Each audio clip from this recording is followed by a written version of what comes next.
The day my girlfriend was acknowledged and brought back into her wealthy biological family, her own mother slapped her across the face in front of everyone. All because the fake heiress tearfully said, "Did my sister break the necklace Mom gave me on purpose because she can't stand the sight of me?"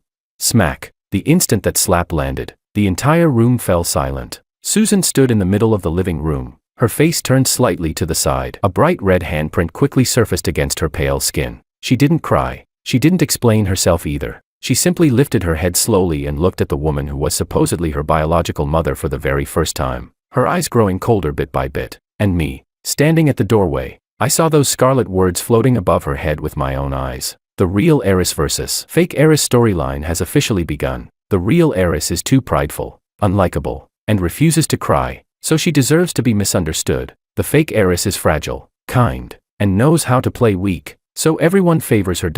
Chapter 1. I stared at those lines and slowly narrowed my eyes. Here we go again. 3 months ago, something in this world started going seriously wrong. Certain people would suddenly have bizarre, plot commentary floating above their heads. The manipulative pick-me coworker had this written above hers. "She's just emotionally neglected." The cheating boss had this. "He just doesn't know how to express himself." Clearly trash. Clearly people who belonged behind bars. Yet somehow, according to those stupid words, they all had their reasons. Meanwhile, the people who were rational, principled, and actually clear-headed were always painted as the villains. Especially women. The more suffering they endured quietly, the more everyone pitied them. The more self-aware and rational they were, the more everyone hated them. Susan was exactly the kind of person this melodramatic, bullshit logic loved to target. She was the real heiress. According to the plot, she would return to her rich family, get framed over and over again by the fake heiress, be repeatedly misunderstood by her biological parents, humiliated by her brothers, despised by her fiancé,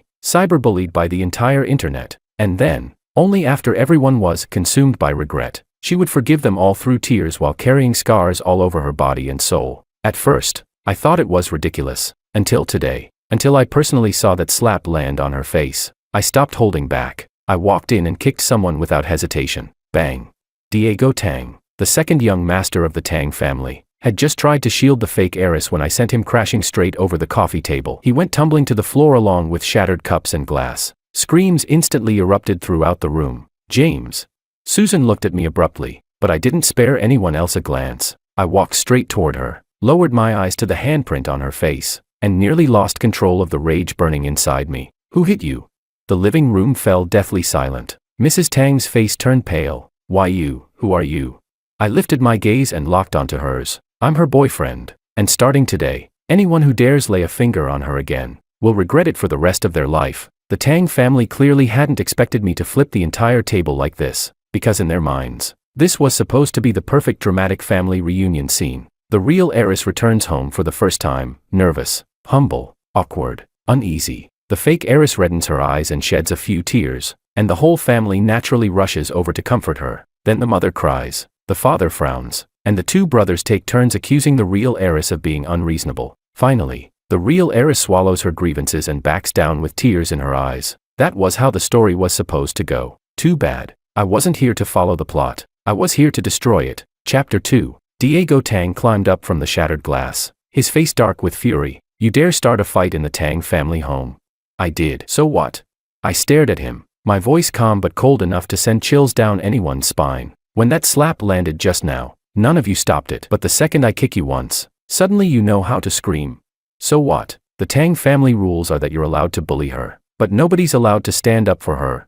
"You, shut up." I cut him off directly. Then I turned to look at Mrs. Tang on the sofa. She looked impeccably maintained, wearing a custom-made qipao, with perfectly manicured nails polished to perfection. And yet just moments ago, that elegant, well-cared-for hand had slapped her own biological daughter across the face without hesitation. The line above her head kept flashing. "She's suffering too. She just doesn't want her adopted daughter to feel wronged." I almost laughed from sheer anger. She didn't want the adopted daughter to feel wronged, so she wronged her biological daughter instead.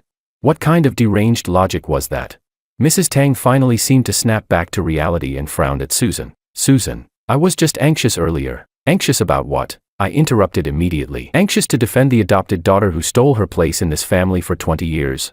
The girl in the white dress beside her stiffened instantly, tears immediately streaming down her cheeks. That was Romina Tang, the fake heiress the Tang family had raised for 20 years. And also the fragile little darling at the center of this cliché soap opera plot, showered with everyone's love and favoritism. Her eyes were red as she spoke in a trembling voice. I never wanted Mom to hit my sister.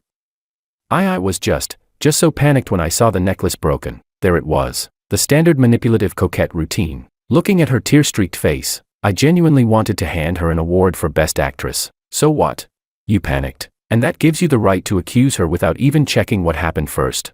You shed a couple tears, and everyone's supposed to charge into battle for you.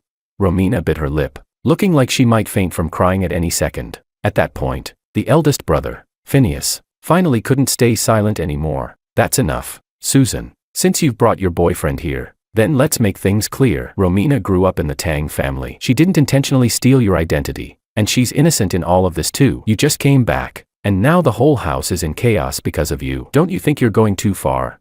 Nice. The classic line, the beneficiary is innocent, and the victim should stop causing trouble. The more I listened, the funnier it became. She's innocent. I turned to look at Phineas. Then what about Susan? Isn't she innocent too? She suffered outside for 20 years. The first time she comes home, your whole family surrounds her like she's on trial. Your mother slaps her, your brother yells at her, and all of you protect an outsider while making her stand here like a joke. And now you're telling me Romina is innocent. Then let me ask you this, if the person standing here getting slapped today was Romina, would you still tell her not to make a scene? Phineas's face turned green from being cornered speechless, because he knew the answer. He wouldn't. If Romina shed even a single tear, the entire family would spend half the day heartbroken over it. But when Susan got slapped, their first reaction was she being too aggressive? That was the most disgusting thing about these melodramatic plotlines. They were never about fairness, they were about favoritism. Whoever got favored was automatically right. Too bad for them. I hated that kind of thing the most. I grabbed Susan's hand and pulled her directly behind me protectively. If this family reunion has to happen like this, then forget it. If you all want to keep acting out your perfect happy family drama where everyone protects the adopted daughter, I won't stop you. But there's one thing. My gaze swept across the entire room, my voice turning completely icy. If I hear anyone insult her again, I'll make sure they never speak another word for the rest of their life. At that moment, the entire living room fell dead silent. Everyone had been intimidated by the sheer madness in my tone. Chapter 3. I grabbed Susan's hand and turned to leave. Just as we reached the doorway, Mr. Tang's voice rang out from behind us, suppressing obvious anger. Stop right there. I paused. The true head of the Tang family had finally spoken. Young man, the Tang family is not a place for you to run wild. I turned back to look at him and laughed. What a coincidence. She's not someone your family gets to push around either. Chairman Tang, since you're the one in charge here, let me give you one piece of advice. How you treat her today is exactly how she'll repay you in the future. I guarantee it. After we left the Tang residence, Susan didn't say a single word the entire ride. When we reached the riverside, she suddenly spoke. Pull over. I parked the car by the road. The night wind was freezing. She stepped out and walked alone to the railing, standing there silently for a long time. I didn't rush her. I didn't try to comfort her either, because at times like this, all comfort feels weightless. When someone is truly hurting, they have to survive that suffocating feeling themselves first. After a long while, she finally spoke in a low voice. James, yeah. Do you think people are all this pathetic? My chest tightened. She turned her head slightly. The wind blew the loose strands of hair across her forehead, but the red handprint on her face still hadn't faded. I honestly never expected anything from them, but when the moment really came, I still wondered if maybe, even just a little, they might stand on my side. But they didn't. They couldn't even be bothered to investigate before deciding I was the problem. Her voice wasn't loud, yet the calmer she sounded, the heavier it pressed against my chest. I walked over and draped my jacket across her shoulders. Do you know what the funniest part is? It's not that they play favorites, it's that while favoring someone else, they still expect you to be understanding. They want to protect the adopted daughter while also demanding maturity and forgiveness from their biological daughter. They want everything, but they never want to pay any price for it. Susan stayed silent. I reached out and gently turned her face toward me. Does it hurt? Her eyelashes trembled slightly. A little. I stared at the red mark on her cheek, my gaze turning completely cold. Then remember it. Don't make excuses for them. Don't forgive them on their behalf. One day, they'll repay this slap tenfold. She looked at me, then suddenly smiled faintly. James, you seem even angrier than I am. No shit, I said. The slap landed on your face, but it hurt my heart. Her eyes instantly reddened, but not from grievance. It was the kind of emotion that came from finally having someone stand unconditionally on her side. She asked softly, what if they stay like this forever? I looked directly at her and answered word by word. Then I'll beat some sense into them until they never dare act like this again. She froze for 2 seconds, then actually laughed because of me. But at that moment, those floating words above her head appeared again. The real heiress will repeatedly compromise because she longs for familial love. The male lead's protection is only temporary. In the end, she must still bear everything alone. I stared at those lines and slowly clenched my fists. Bear everything alone.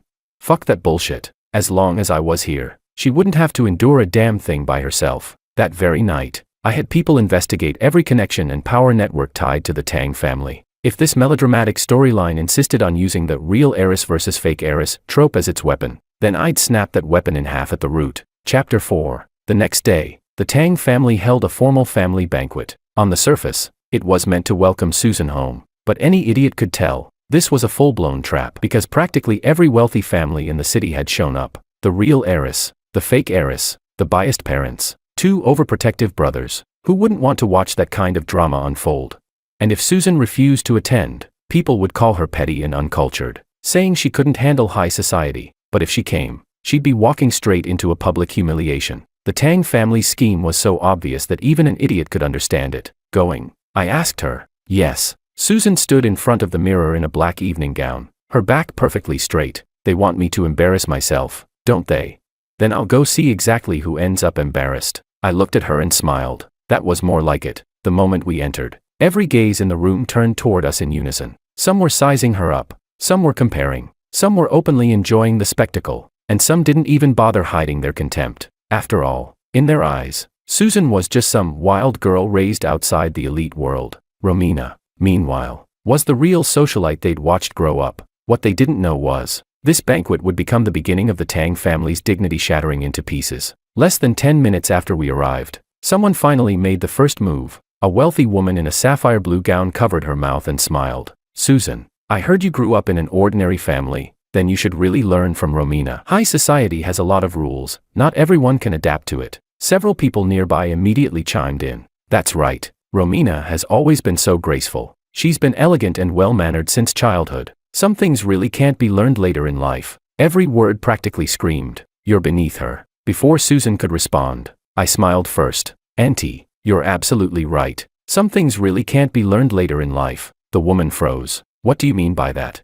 I looked at her leisurely. Like manners. People with manners don't use someone else's background as gossip, and they definitely don't pretend to care while making passive-aggressive insults. At your age, and you still haven't learned that, honestly, there's probably no saving it now. The entire room instantly fell silent. A few seconds later, someone almost burst out laughing before quickly holding it back. The wealthy woman's face turned bright red. You, what about me? I lifted my wine glass toward her lazily. Please continue. I love watching people grow older, louder, and dumber at the same time. At once, the way everyone looked at me changed. They probably had never seen someone refuse to follow the usual rich family drama script. Well, obviously. Do you know the biggest taboo in a power fantasy story?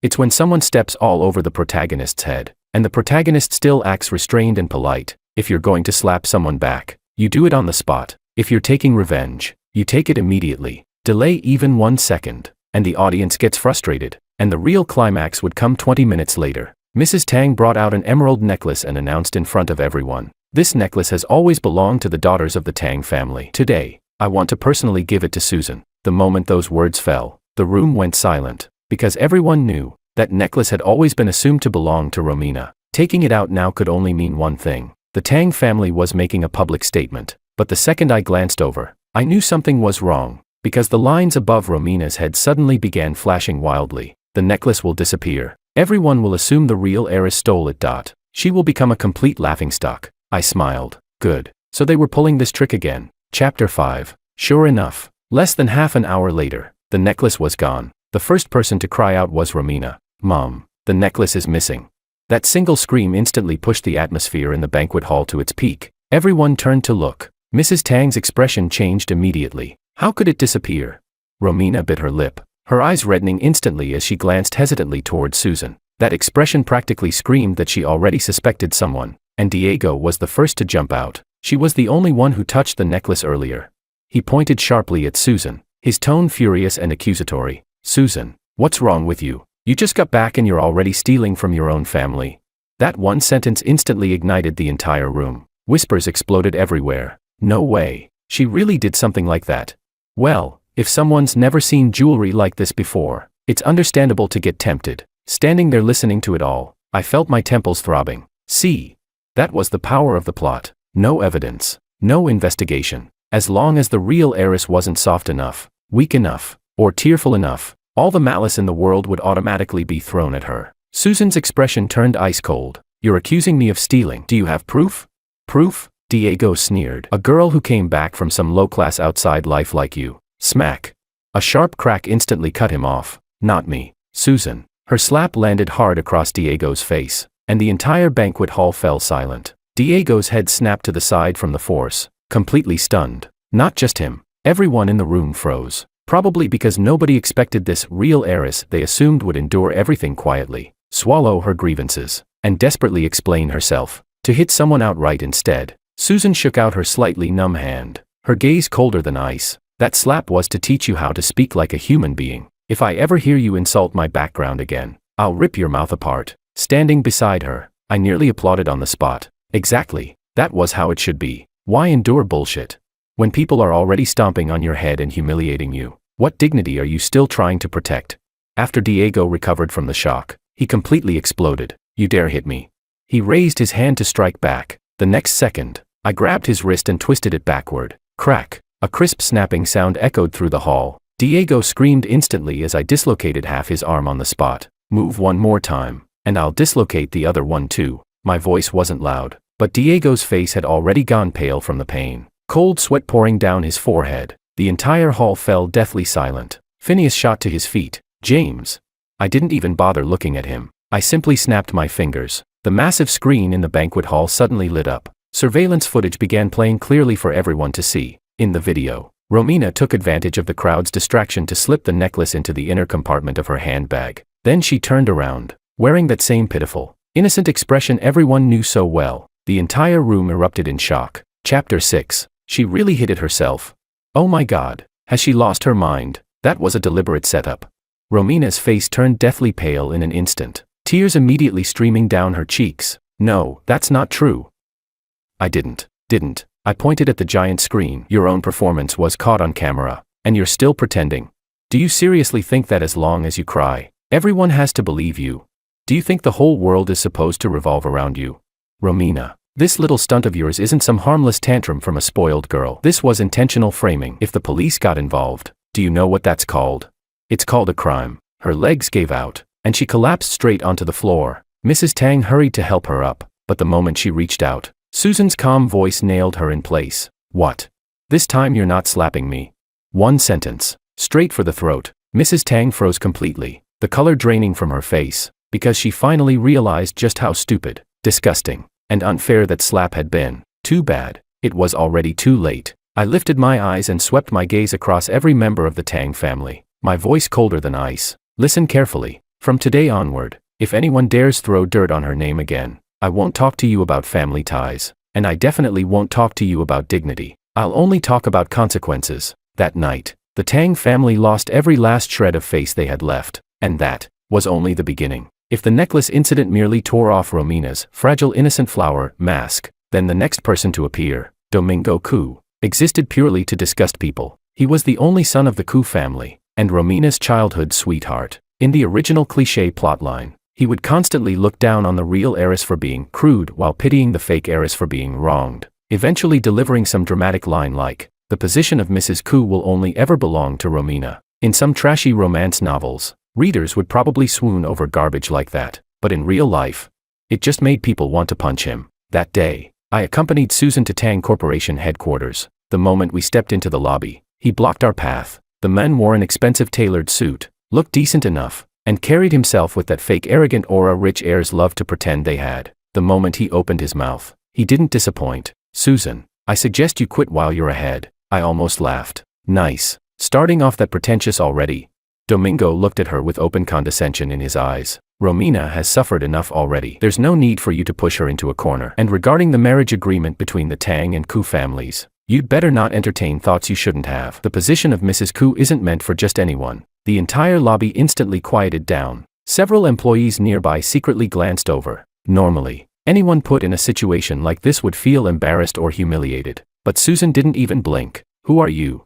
Domingo's expression froze. I nearly burst out laughing. That line hit harder than slapping him across the face, because narcissistic idiots like him hated one thing most: realizing they weren't important enough to even be remembered. Domingo's face darkened. "What are you pretending for?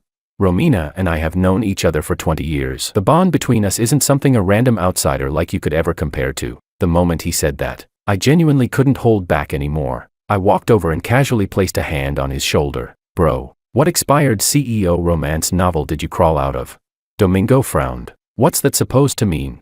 "It means," the smile on my face slowly disappeared, "if you say one more piece of bullshit in front of her, I'll personally teach you that modern society governed by law has no place for idiots like you." Chapter 7. The moment the words left my mouth, I suddenly exerted force and slammed his shoulder downward. Domingo let out a muffled grunt. Bang.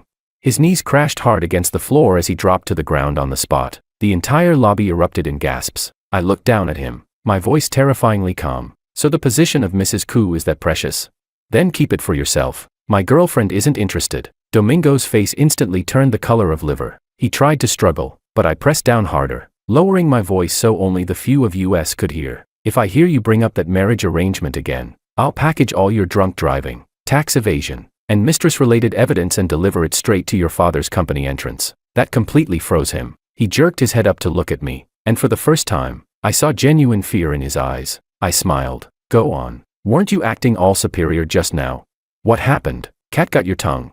At that moment, the line above his head started flashing wildly. "The devoted male supporting character persona has collapsed." My mood instantly improved. Exactly. It deserved to collapse. All this fake devotion and nobility forced into existence by plot armor deserved to be stomped into pieces. After that, things only became more insane. First, a project Susan had worked on tirelessly for half a month at the company had its credit secretly altered by Romina. Then gossip accounts suddenly started spreading rumors online, claiming that Susan had forced out the adopted daughter after returning to the wealthy family, calling her manipulative and saying her private life was a mess. Eventually, even Susan's adoptive parents were harassed. Someone splashed red paint all over their front door and walls, with huge words written across them. "You stole someone else's daughter for 20 years. That night, when I accompanied Susan back there, her adoptive mother was standing at the doorway with a rag still clutched tightly in her hands, her eyes red from crying. "Susan, Mom's fine, don't worry." Susan stood frozen in place, trembling all over,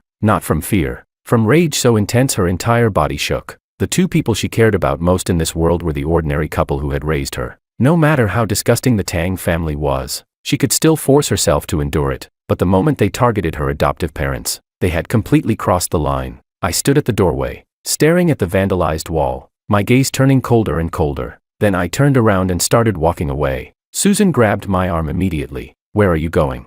"To make them suffer." Her grip tightened. "James." I turned back to look at her. Her eyes were red, but her voice was incredibly steady. "This time, I'm going with you." I suddenly smiled. Good. That night was the first time Susan truly took the initiative. Not passive self-defense, a full counterattack. We first organized all the evidence showing Romina bribing gossip accounts, secretly filming videos, maliciously editing footage, and manipulating public opinion. Then we compiled records of the altered project credits, Domingo's scandals, the necklace surveillance footage, and every misleading accusation the Tang family had spread against her. Everything was arranged into a complete evidence package in chronological order. At 1 in the morning, we released it all online. At the same time, 17 lawyer letters were sent out together. The internet exploded the next morning. The real heiress fighting back after being slandered. The fake heiress staging her own framing schemes. The young master of the Koo family cheating with multiple women. The Tang family getting exposed for favoring the adopted daughter. The comment sections completely erupted. Holy shit. So the adopted daughter's side was manipulating public opinion the whole time. This is evil as hell. She stole someone's identity for 20 years and still cyberbullied the victim afterward. That scene where the biological mother slapped her own daughter made my blood pressure skyrocket. If I were the real heiress, I'd burn the Tang family to the ground. Her boyfriend is way too badass. The guy's basically a human weapon of mass destruction. Chapter 8. The internet was in complete chaos. Both the Tang family and the Koo family exploded overnight. But the thing that satisfied me the most was this. When Susan looked at the overwhelming wave of comments supporting her on her phone, she wasn't excited. She wasn't thrilled either. She simply let out a quiet breath and said, "So, speaking clearly and presenting evidence really does work better than bottling everything up." I looked at her and replied softly, "Remember this feeling. From now on, whenever someone makes your life miserable, Hit back hard. If reason works, use reason. If reason doesn't work, use evidence. And if evidence still isn't enough, then let me handle it. She looked up at me, and for the first time in a long while, light returned to her eyes, and at that exact moment, I suddenly realized, the blood-red plot text floating above her head had started to blur, as if it was beginning to lose control over her. But I never expected the plot's will to become this insane. When manipulation, rumors, and framing no longer worked, it escalated straight to kidnapping. That afternoon, Susan went to meet a client. Then she disappeared. The last location from her phone signal pointed to an abandoned warehouse on the outskirts of the city. The second I received the alert call, my head buzzed violently. But more than panic, what I felt was pure, bloodthirsty rage, because I knew, this time, they truly wanted to destroy her. While I sped toward the warehouse, those familiar floating words appeared again. Final stage of the real Heiress versus fake Heiress storyline. The fake Heiress has completely descended into madness. The male lead will arrive at the final moment to save the heroine. I stared at those lines, veins bulging across the back of my hand. The final moment. Fuck your final moment. I slammed the accelerator to the floor and reached the warehouse in 20 minutes. The instant I kicked the door open, everyone inside turned around. Susan was tied to a chair, blood staining the corner of her mouth, and Romina stood in front of her holding a knife. Her face twisted so badly she was almost unrecognizable. Why won't you just lose for once? You already have everything. Why do you still have to steal from me? Mom and Dad are mine. My brothers are mine. Domingo is mine. Everything in the Tang family belongs to me. Why did you have to come back? She screamed hysterically. There wasn't a trace left of that fragile innocent girl persona anymore. Susan lifted her head and looked at her. Her face was pale, yet she still smiled faintly. You're wrong. I didn't steal anything from you. The things you stole were never yours to begin with. That sentence pierced straight into Romina like a blade. She completely snapped and raised the knife to stab downward at Susan. At that exact instant, I charged forward. Bang.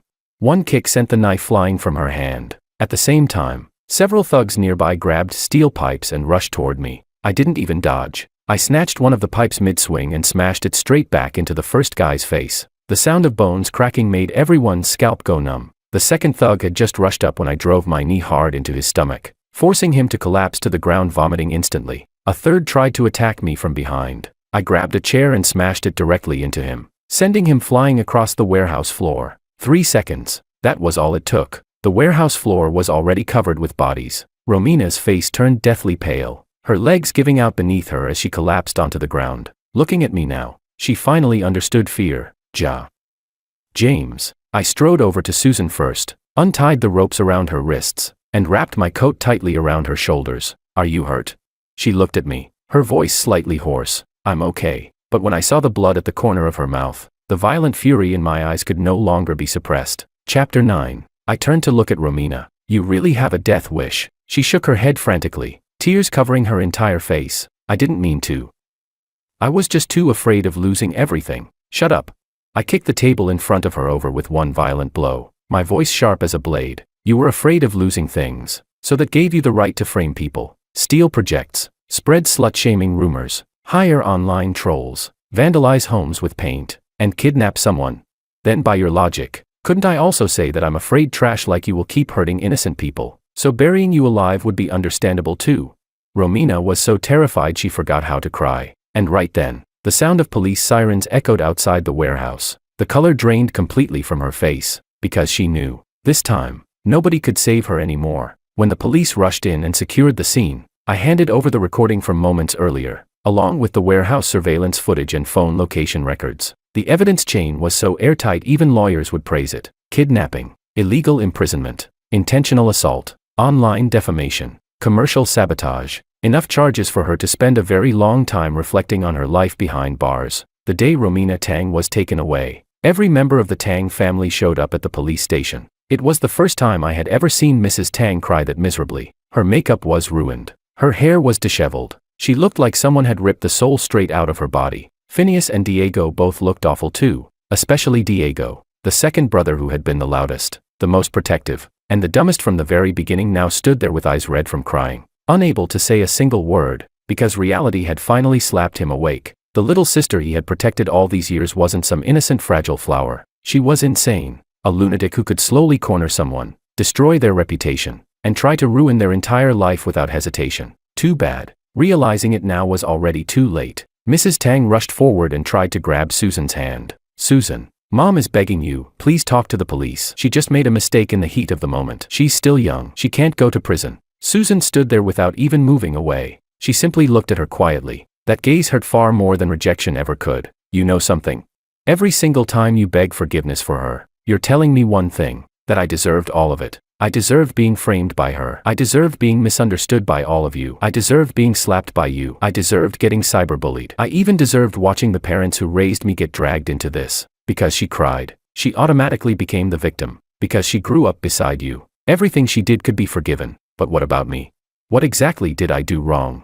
The entrance of the police station fell completely silent. Mrs. Tang stood there with tears streaming down her face, mouth open, yet unable to say a single word, because she had no answer. That slap had already shattered every excuse she once hid behind. I was hurting too. I was conflicted too. Susan looked at her, her voice growing colder and colder. The reason I'm standing here today is not because you loved me. It's because I was strong enough not to be destroyed by all of you. So stop talking to me about forgiveness. You don't deserve it. That sentence stabbed straight into the hearts of every member of the Tang family. Diego finally broke down. I'm sorry. His head lowered, his eyes bloodshot red. Susan, I was stupid. I was blind. I'm sorry. In a cliché melodrama, this would probably be the moment when the real heiress softened. But Susan didn't. She merely looked at him calmly. How much is your apology worth?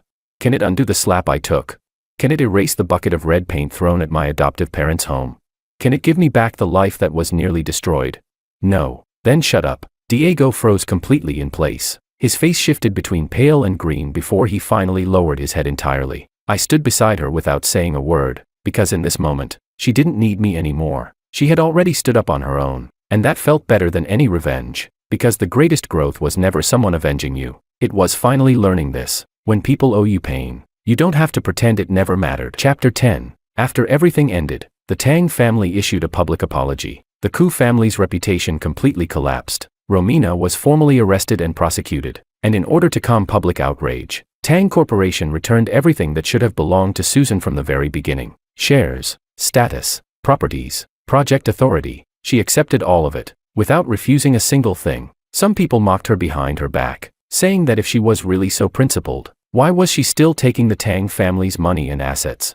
When I heard that, I almost laughed out loud. What kind of bullshit logic was that? If it belonged to her, why shouldn't she take it? Only an idiot would refuse. The dumbest thing victims do is suffer injury after injury while still getting emotionally blackmailed with nonsense like, just let it go. Don't be so petty. If you're so proud, then don't take anything. Susan wasn't stupid. She reclaimed everything not because she was greedy for it, but because it already belonged to her in the first place. As for the Tang family, she never went back, not even once. They came many times afterward. Mrs. Tang cried. Phineas lowered his head. Diego stayed silent. Mr. Tang offered compensation, but Susan always had only one response. Handle things according to legal boundaries. I knew then. She had truly let go, not forgiven, simply stopped caring. And once someone truly stops caring, nobody can hurt them anymore. 3 months later, we moved into a new home. It wasn't huge, but it was peaceful. The living room had massive floor-to-ceiling windows, and the balcony was filled with flowers she had recently bought. That evening, when I came home and pushed open the door, I saw her wearing comfortable loungewear, crouched on the balcony watering the plants. The sunset poured over her, wrapping her whole body in warm golden light. I stood at the doorway watching her quietly for a while, and suddenly, all the chaos from before, the melodrama, the fighting, the ugliness, the malice, felt impossibly far away. Hearing me enter, she turned around. You're back. Yeah. What do you want for dinner tonight? Anything's fine. She stood up and walked over, carrying a faint floral scent with her. I lowered my head and pulled her into my arms. She froze briefly. What are you doing? Recharging. She laughed softly and wrapped her arms around my waist. James. Yeah. Thank you. I looked down at her. For what? Thank you for not telling me to endure everything back then. Thank you for telling me not to let it go when everyone else wanted me to. And thank you for making me realize that I'm not some character destined to suffer in one of those cliché melodramatic stories. She looked up at me, eyes shining brightly. I can win. My chest suddenly felt warm. Of course you can. You won't just win. You'll win beautifully. She smiled. Outside the window, the evening clouds painted half the sky crimson while the wind drifted inside, gently rustling the flower leaves. I lowered my head and kissed her forehead softly, and at that exact moment, I suddenly realized something. Those floating plot words that had once been everywhere had completely disappeared. I couldn't see them anymore. As though that ridiculous melodramatic world trying to control everything had finally admitted one truth. It could never defeat us, because truly powerful people are never the ones who cry prettily, manipulate others, or survive on sympathy. They're the clear-headed ones, the ones who fight back when hurt, the ones who reclaim justice when wronged, the ones who refuse to forgive those who harm them. And even more importantly, they're the people who have someone standing beside them, telling them, you don't have to be understanding, you don't have to keep yielding, you don't have to swallow your pain just to preserve someone else's dignity. Whoever hurts you pays the price. Whoever owes you will return it with interest. That is what a story should look like. And Susan and I had finally torn that rotten melodramatic script into pieces. From now on, she was no longer anyone's real heiress, nor was she some tragic victim in somebody else's story. She was simply Susan, the Susan I treasured more than anything, the Susan who, if anyone dared touch her, I'd make them regret it for the rest of their lives, and we would stay together, eating well, sleeping well, kissing well, living longer, better, and happier than every single person who once hoped we would fall apart.